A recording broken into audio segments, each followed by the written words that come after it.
free to come. You can park wherever you want. If you want to park here, that's fine. Don't feel bad.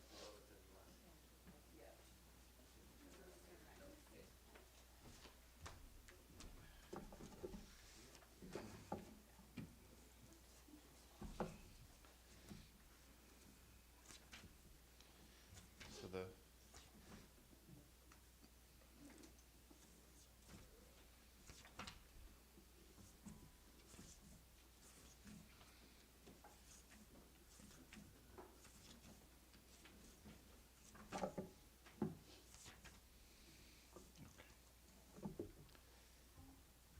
The first thing that we'll do, and those on Zoom may not be able to, on the live stream may not be able to see, these are for both of you. And they're really an outer sign of how we feel on the inside. These are mourning ribbons. And you wear them from today until next Tuesday as a recognition that the first 7 days of mourning, they're not all the mourning you'll do, but the first 7 days are the most intense days, the period called Shiva. So Kara, do you want to pin this maybe to your mom's dress, and then your mom can help pin yours to yours? Or I'll put it, can you put it in my jacket? Sure, yeah. Yes, of course. Yes. Okay, fine. And then do you want to put Kara on her jacket? Sure. Yes.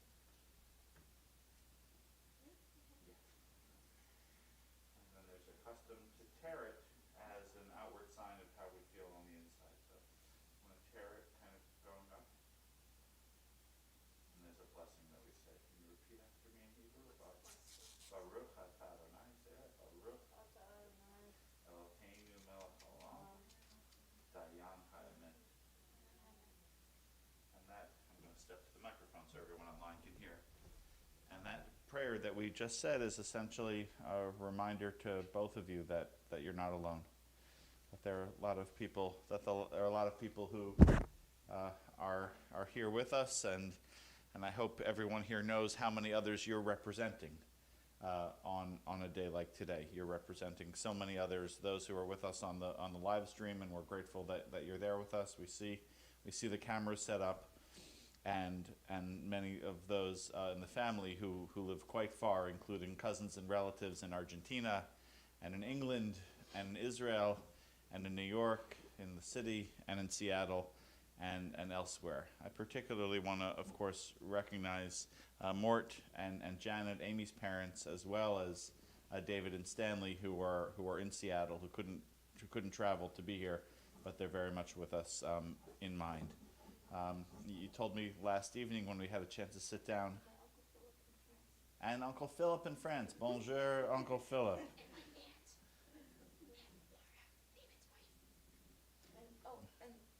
And David's wife as well. All of you are very much with us in mind. I didn't introduce myself. I'm Rabbi Eitan Hammerman. I live here in the area, and I got to meet Liviu more than once at the synagogue over the years, and it was always a pleasure. And I still have his business card in my desk, even though I never managed to get him to zap my eyes and get rid of my glasses. Unfortunately for me, there's a passage in the Jewish tradition that tells us what we're supposed to do at various stages of life, and it reads as follows. At age 5, we should begin to study the Torah. At age 10, we can start to study, At age 10, we can start to study the Mishnah. Age 13, Kara, what happens at age 13 traditionally? Bar mitzvah, very good. Good job. At age 15, you're supposed to start to study, hi everybody, come on in. You're supposed to start to study the Talmud. At age 18, guess what you're supposed to do, Kara? You're an adult now, officially. You're an adult now, and in the Jewish tradition, years and years ago, you're supposed to get married. Yep. But there's no pressure. You shouldn't feel like you have a deadline. Okay, I promise. At 20, tradition tells us we're supposed to pursue a livelihood. 30 is the age of strength. 40 is the age of understanding. At 50, we can finally give counsel. At 60, we're considered a sage. And 70 is the age of elderliness, according to tradition. In so many ways, Liviu, who lived to be almost 72, 4 times chai, 4 times that special Jewish number of 18, he wasn't elderly, even though he got to be to that traditional Jewish age of elderliness, because he had so much more life to live, so many more patients to help together with his colleagues from work, so many more colleagues and doctors to teach and to inspire. He told me last evening that he just recently expanded his medical practice and his office space, right? Even more. And he was constantly re-engineering, with his constantly re-engineering mind, he was continuously at work reinventing himself and his practice yet again. He was ready to go for so much longer. Liviu wasn't elderly. Liviu had friendships to maintain and more to build up.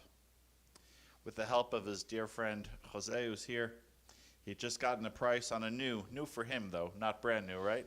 New for him, a good price on a new boat. And he was so looking forward to another season on the water. At almost 72, Liviu was not elderly. And most importantly, he had so much more to live and so much more to see and to share with his beloved Amy and his beloved Kara. Today's a special day on the Jewish calendar. And I think you all thought for just a second, wait, the groundhog is Jewish? No, that's just a coincidence. Groundhog is not Jewish. Today's also the first day of a new Hebrew month. The month is called Adar. Adar. And Adar is the host month to a holiday called Purim. Maybe you've heard of Purim. Purim is the holiday where the bad guys lost and the Jews were saved. And it's such a happy holiday that we're commanded during this whole entire month, not just on the holiday itself, but during the whole month, we're supposed to be happy because it's Adar, because we're in a month of happiness. But how can we possibly be happy today? So I thought of a story from our Jewish tradition. The story's not going to make us happy per se, but it will begin, I hope, to help us just a little bit in shifting how we felt over these past terribly difficult months and weeks and certainly days of dread and sadness, knowing what was coming, when it was clear that Liviu wouldn't be able to go back home to the house that he and Amy turned into their home, just up the street from here in Rye. And it's a story of all things about boats, ships in fact. A story of 2 ships. 2 ships were sailing near the shore. One was heading out towards the open sea, and the other was coming in to the harbor. And everyone was cheering for the outgoing ship, saying, "Bon voyage, have a great trip." But very few were cheering for the incoming ship.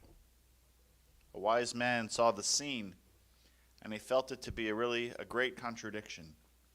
He said that the outgoing ship shouldn't be cheered, because no one knew what was going to happen to it, whether it might encounter stormy seas and just turn back, how it would deal with its voyage, whether it would make it to where it should go.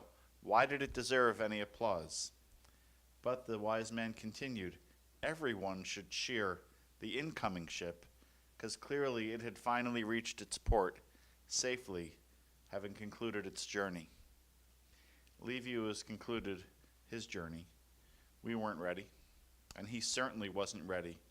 Anyone and any of you who spent time with Liviu in recent weeks, in the last weeks and months, can attest that he wasn't ready, and he simply couldn't accept the fact that his time was limited, and yet his journey's over. Today we should be cheering for him and thanking him for fulfilling one sentence that comes out of the traditional Jewish prayer, the Amidah. Each time we pray that prayer, the Amidah, we thank God using the following phrases. We thank God as Rufuat HaNefesh or Rufuat HaGuf, that God heals souls and God heals bodies. But God can't do that God's self. God can only do that with partners, like Liviu. And what a partner God had in healing so many. He treated thousands of patients with his vision, in a figurative sense, such that they can achieve perfect or near perfect vision in a literal sense. He would calibrate and operate the lasers in his office. He would maintain and fine-tune them and service his office equipment, allowing for the highest level of performance and accuracy of his equipment. And not only with his extensive surgical and technical background, he even designed a new instrument himself to use in cataract surgery.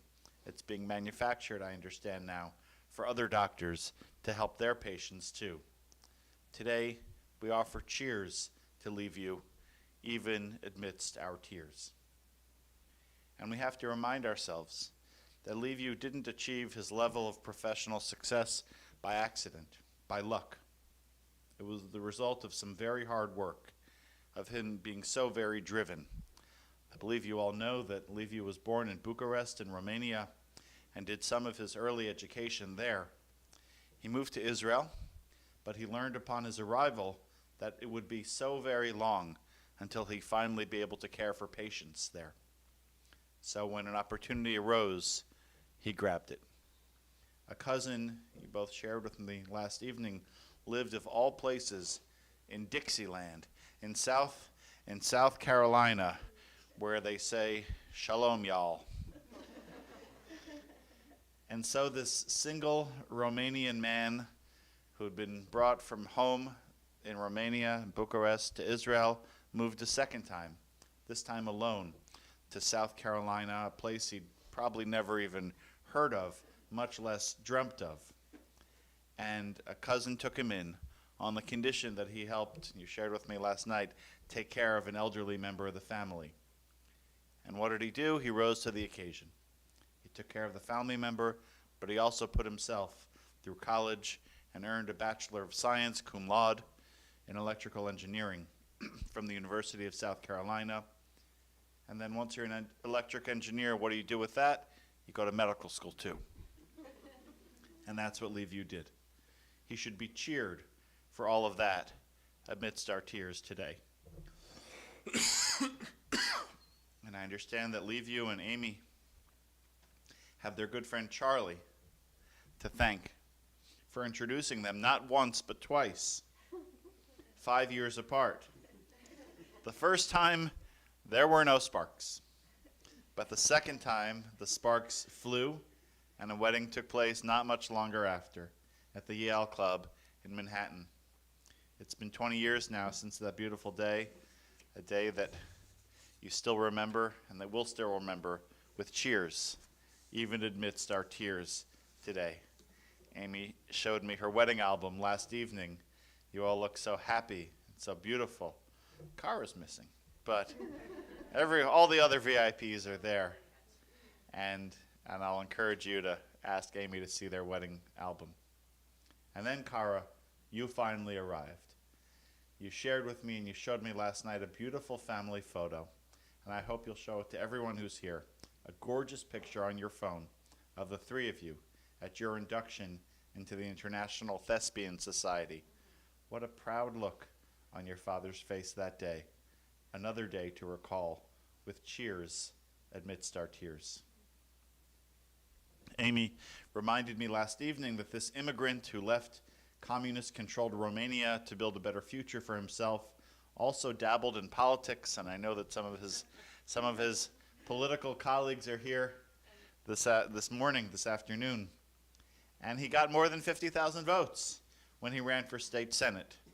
You probably know that another candidate got more than 50,000 votes, but to get tens of thousands of votes, that's nothing to be ashamed of at all. His campaign website, by the way, you should know, is still up. And on the website, we're reminded that Liviu was the deputy chief police surgeon for the New York State Troopers and has also served as a director of the New York Law Enforcement Foundation, which dedicates itself to helping the men and women of the law enforcement community and their families. Today, there's so many cheering for Liviu as if it were a ship, as if he were a ship that has come into port amidst our tears. I'd like to invite Kara to come say a few words that she posted already on Instagram, so you may have seen them. and we're delighted that she's willing to share them with us here this morning. Cara.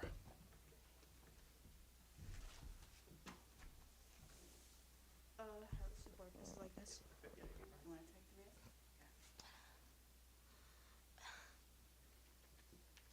This is probably the worst pain that I ever had to go through. And I never thought this day would come. I can't believe this happened, and I never knew that I would lose someone very special at a young age. From the time I was born to now, you watched me turn to an amazing person, and you made me into who I am. You turned me into an amazing driver, taking me on awesome trips, going on late nights, watching movies together, supporting me at special events, and made my day so much better whenever I needed it. Who knew that 2021 would be the last full year you would live? It's gonna be so sad, and you won't watch me grow up, and watch me graduate high school, go to college, perform at my last band performances, watching me go to prom, watching me get married, having a family, and so much more. You have made the world a much better place for me and everyone. God will be there for you in heaven, and now my life is never gonna be the same again. It's just never gonna be the same again.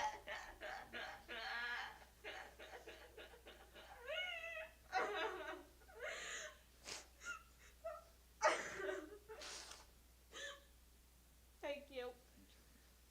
Thank you, Cara. Thank you. That was beautiful. Thank you. It was beautiful.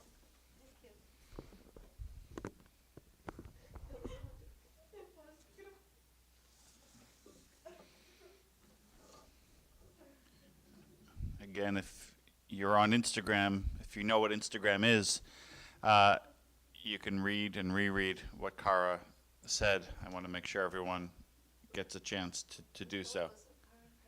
And then, of course, she posted, because that's what kids who are 17 do, posted many photos of Cara with her beloved father.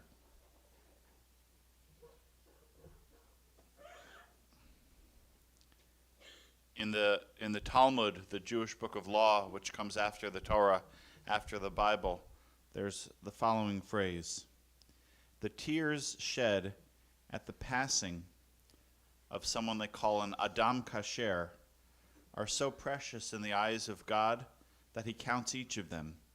He stores each of them in his treasure house. First of all, Liviu certainly knew something about tears as an eye doctor. I don't know anything about tears except when and why they come, but I'm sure he knew the biology of them. Our sages, though, chose this special phrase to describe a person, an Adam Kasher, and it's really not translatable even into English. When you hear the word kasher, you think kosher, but that refers to food, right? Maybe a good kosher dill pickle or a kosher hot dog. But what happens when you apply that word kasher to a person? What does it mean? What sort of person did our sages have in mind when they say that God, God's self, mourns this person's passing? It seems to mean, from the context, a man of integrity, a good man, who lives a life in the spirit of Judaism, a life of being close to family, of service to the community, and of reverence to God. Liviu was such a person. And as we look back over his 4 times chai years and review his life, the life of this Adam Kasher person, this good, honest, helpful, generous person, we feel impelled to shed a tear, or more than one, at his departure. And the only way we can find comfort is knowing that these tears are so precious that even God, God's self, according to tradition, counts them and stores them. Amy shared with me that of all the prayers in the whole prayer book and in the Jewish tradition that Liviu liked the most, it was the memorial prayers that he always made sure to come to synagogue for, and we were together in synagogue many years for those, and we'll do those prayers in just a moment now. Before that, a word about the cemetery, and of course all are welcome. We don't have to go to the cemetery, but it's not far from here. It's about 15 minutes, the Mount Eden Cemetery. Liviu will be buried beside his mother, and he was very concerned that there be a memorial to his father right there, even though Liviu's father is not buried right here in New York. So if you're at the cemetery and things look confusing, it's because there's a stone memorializing Liviu's father, even if he himself is not buried right there. The memorial prayers, the Yizkor memorial prayers, the El Maleh. And it's a custom to stand when we recite this prayer if you're able.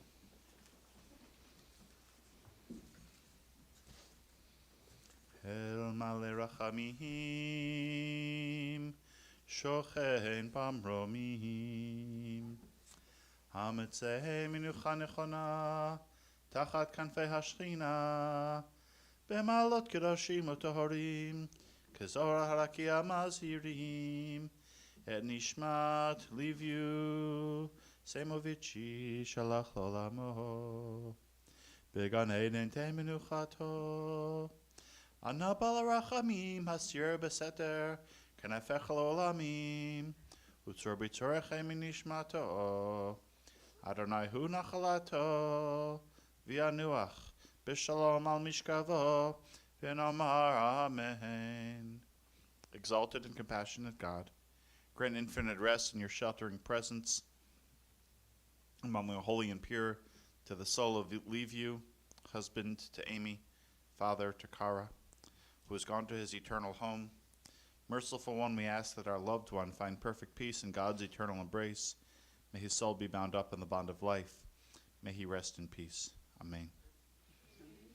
As a reminder to all of us, the Jewish period of Shiva is there, maybe somewhat surprisingly, not for the deceased, but it's there for the living. It's there for the mourners. And it's there this whole week, beginning today through next Tuesday morning, for all of you to share more and more stories with Amy, with Kara, of your interactions with Liviu, for them to share more stories with you, things about him that maybe you didn't know. And even though we didn't hear many eulogies today, I imagine and I hope that we'll hear, and they'll hear, many more stories over the coming days that will give them comfort this week and beyond. If you're going to the cemetery, the funeral home staff will tell us where to park and where to drive, but we'll ask maybe those of you who feel closest to Liviu to assist Kara and Amy now once Michael helps us in moving the casket out to the car.